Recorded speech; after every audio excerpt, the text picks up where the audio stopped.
Good afternoon, brothers and sisters. This is Victor Callender. Today is the 17th of March, 2025. The time is now 12:03 Pacific Standard Time or West Coast U.S. time.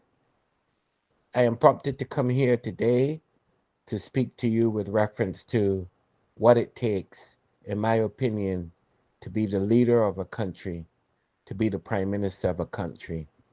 I watched today, as I hope some of you did, the swearing in of the new Trinidad and Tobago Prime Minister, Mr. Stuart Young, and the outgoing Prime Minister, Dr. Keith Rowley. Leadership, brothers and sisters, is not easy. In order to be a leader, it is said that you must first be led. There's a tremendous burden placed on leaders and their families in their tenure as prime ministers or chief ministers in any country. A lot of time spent away from family, diplomatic missions, problems of the state, the economies, crime, and still these people must all have personal lives of their own, time to sleep and rest as we do.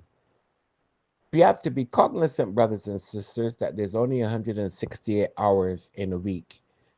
And for the most part, even though a person is a prime minister of a country, they are allotted the same amount of time that you and I, that we are allotted. And they have to make do with the same amount of time that we do as citizens.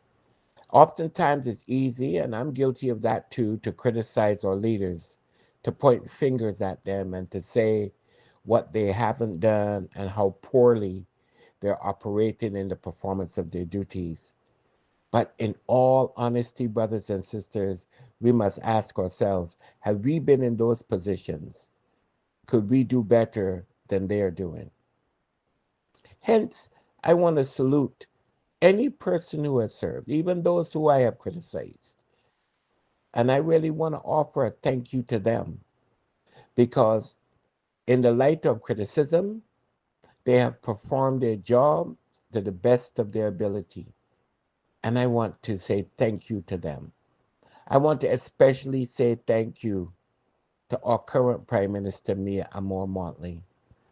The job sometimes can be lonely, the path long, the journey arduous, and yet she's able to rise above all of the obstacles that she faces.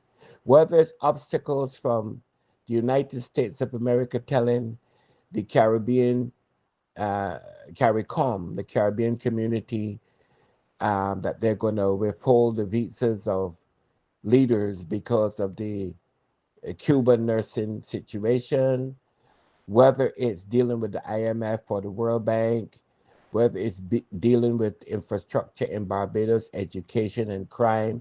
These are all issues that plague not only developing countries, but so-called first world countries as well. Um, the first world countries deal with a plethora of issues.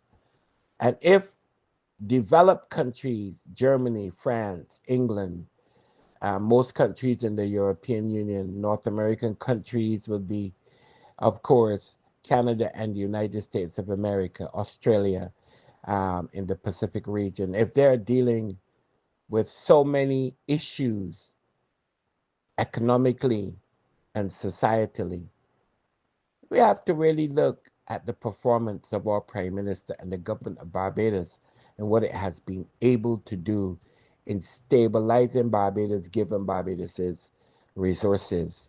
Of course, Barbados's greatest resource is its human capital, its personnel, its human beings. We continue to manage those well. I say our prime minister, our government continues to manage those well. And to them, I take my hat off. There's relative stability in Barbados economically as compared with other countries in the world which are much larger with much more resources. To you, Prime Minister Motley, It's oftentimes when I disagree with you and I make those complaints loud and clear, but I salute you this day. I thank you for your stewardship of Barbados this day. I pray for Barbados. I pray for Barbadians going forward, as I do for Trinidad and Tobago and for all countries in the region, that peace and prosperity will come to all Caribbean people. We have come a long way, a long journey, not been fastidious at all in some of our endeavors. Uh, we have been receiving setbacks, whether it is setbacks from former colonial powers or current powers. But nonetheless, the ship of state has been steadied by the strong leadership of our current Prime Minister. I thank you. May God bless Barbados, the government of Barbados, and all Barbadians.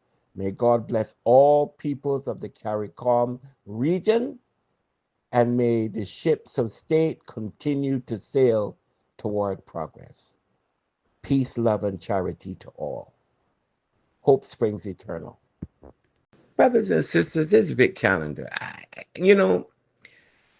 Besides work and a little bit of social activity that I have, I think it's important to come into this forum and state my opinion on things that I hear and see. I do not for any reason at all understand why people think that all Barbadians or all Black people, that we should all be linked together with our methodology and our ideas as far as it reflects our life. Sherry Veronica, Patrick King, Marcia Weeks, Bajan Underground, The Advocate when it was up and running, The Nation newspaper, whatever daily newspaper exists in Barbados, whatever political persuasion you are, Democratic Labour Party or Barbados Labour Party, we all huddle together in a marketplace of ideas, more especially in the 21st century. We don't all have to agree with each other. We can disagree without being disagreeable. But informed citizenry requires hard work. It requires tenacity. It requires that we seek out ideas. Even in disagreement, we learn. We don't always learn from the perch of sitting on the top of the mountain. Sometimes we have to learn from the bottom of the valley. And we have to work from that persuasion, from that ideology, to make better for ourselves, our families, our communities, our countries, God, family, country. We have to be able to speak to things which is a level of humanity and caring. The most destructive thing that one can possess is lack of information. A misinformed, uncaring society, unhinged from the collectivism of understanding where a country should go and how it should get there, leads us into disarray. All you have to do is look to your brothers and sisters in the north. An uninformed citizenry shows itself in the polls, and those mistakes are a drag on society inestimably. So when I see people want to criticize Brother Patrick King, Sister Sherry Veronica, Sister Marcia Weeks, these are all content creators whose magnitude of knowledge is meant for us to accept or to disregard, but it is there for us. It is a diet of information given to us, a plenitude of information given to us. And what we do with that information, good or bad, is entirely up to us. But no one says, well, don't do this or don't do. That's up to you as a person. to be an informed citizen? Are we to remain reservationized and plantationized in perpetuity? Or should we start to liberate ourselves, and by so doing liberate our families, liberate our children into the model of the 21st century, which involves free thinking, free ideas, a potpourri of difference? Or should we all end up as xenophobes, fearful of other people and condemned to sniping at each other and doing intellectual drive-by and physical drive-by shootings of ourselves, of our nation's people? When will we stop this foolishness? Ideas are supposed to be exposed. The most foolish, condemning remark I can possibly ever hear, and perhaps that comes out of our own religiosity, is, "Don't judge me." That is an ignorant remark, because the word judge, as it's listed in Webster's dictionary and other dictionaries, simply means to form an opinion. So by saying to someone, "Don't judge me," you're saying, "Don't form an opinion of me." Opinions are like backsides. Everyone has one.